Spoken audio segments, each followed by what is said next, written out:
Dios te bendiga. En este día vamos a hablarte de las 10 plagas de Egipto. Esas 10 plagas que fueron mandadas por el mismo Dios hacia Faraón y Egipto para que su pueblo sea liberado. En esta hora te vamos a hablar de esas 10 plagas. ¿Qué fue lo que causaron?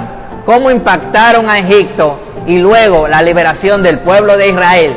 Comencemos. La plaga de la sangre.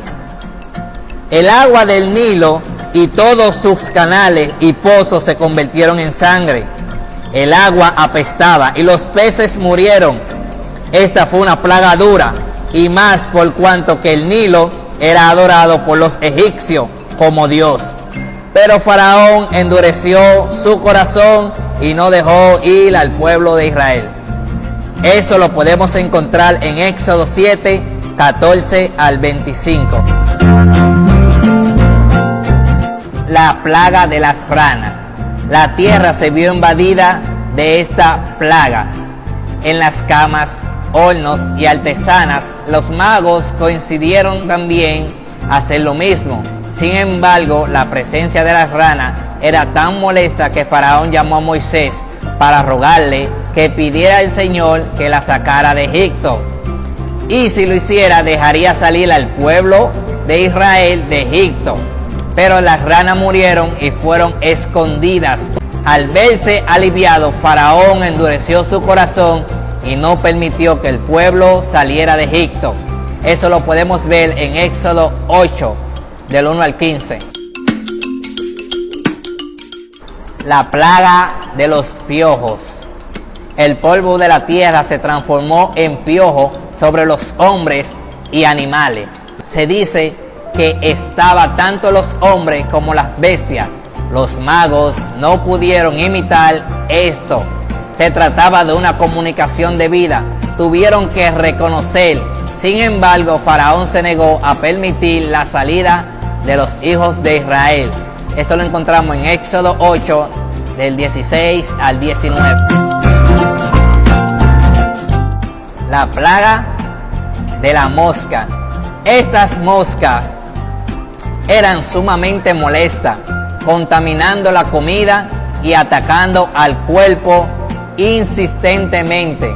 Una característica de esta plaga es que no se dio en la tierra de Gosén, donde moraban los israelitas. Faraón se sintió tan apresurado por esta plaga que se apresuró a llamar a Moisés, proponiéndole el permiso para ofrecer su sacrificio, pero en Egipto. A esto se opuso Moisés, porque los israelitas iban a sacrificar, que eran las ovejas. Finalmente Faraón accedió con la condición de que no debían alejarse demasiado por el desierto. Sin embargo, tan pronto esta plaga fue quitada, Faraón rehusó nuevamente dejar partir a los hijos de Israel. Éxodo 8, del 20 al 32. La plaga del ganado. Cayó sobre los ganados de los egipcios. Solo los rebaños y las manadas de los israelitas quedaron exactas. Pero Faraón, a pesar de haber comprobado este hecho, persistió en su negación a dejar partir a Israel. Éxodo 9, del 1 al 7. La plaga de las úlceras. Esta plaga cayó sobre todos los egipcios, incluyendo los hechiceros, que ya no pudieron estar ante Faraón como en las otras ocasiones. Sin embargo, Faraón persistió en no dejar salir al pueblo de Israel. Éxodo 9, 8 al 12.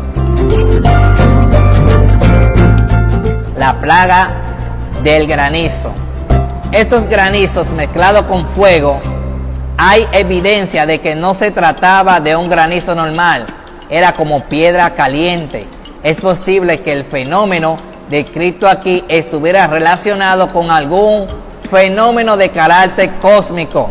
Sin embargo, la tierra de Gosén no quedó afectada. Faraón pidió la intercesión de Moisés, pero al cesar el granizo, reasumió su intención actual de no dejar salir al pueblo de Israel. Éxodo 9, 13 al 35. la plaga de la langosta. Moisés amenazó con la plaga de la langosta. Los siervos de Faraón advirtieron al monarca que Egipto estaba devastado. Sin embargo, al anunciar Moisés que todo el pueblo iba a irse junto con todas sus posesiones y ganados y bienes, Faraón se negó nuevamente a que el pueblo de Israel se marche. Éxodo 9 del 1 al 20. La plaga de las tinieblas. Hubo desde tiniebla sobre toda la tierra de Egipto durante 3 días.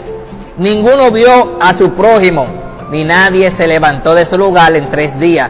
Mas todos los hijos de Israel tenían luz en sus moradas. Éxodo 10, 22 y 23.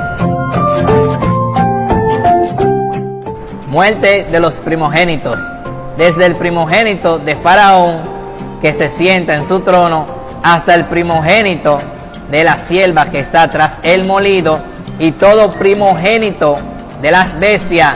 Los israelitas habían ya preparado el cordero pascual y untado su sangre en los postes de las puertas, y el heridor los pasó por alto.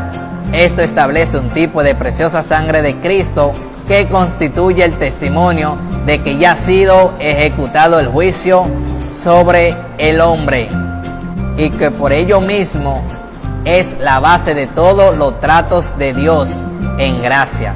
Moisés y Aarón fueron convocados y se les dio orden que partieran ellos y sus ganados. Así es como Dios lanzó sus terribles juicios sobre Egipto, para hacer saber a Faraón que él era el Dios omnipotente, y para redimir a su pueblo con manos alzadas y brazos extendidos. Un aspecto a señalar de las 10 plagas es que, aunque algunas de ellas en sí existen en la naturaleza, presentan una característica normal. Su intensidad era desconocida. Fueron anunciadas de antemano. Se hizo separación entre los egipcios y los israelitas. Aunque los hechiceros pudieron imitar los 2 primeros plagas, no pudieron librar a Egipto de ellas. De hecho, ellos mismos la sufrieron. Por medio de estas plagas cayó el juicio no solo sobre Egipto, sino también sobre sus dioses. El gran dios Nilo quedó contaminado. El mismo Faraón, que era considerado como divino, humillado. Las ranas contaminaron los templos, y finalmente el sol, el mayor de los dioses de Egipto, se sumió en las tinieblas.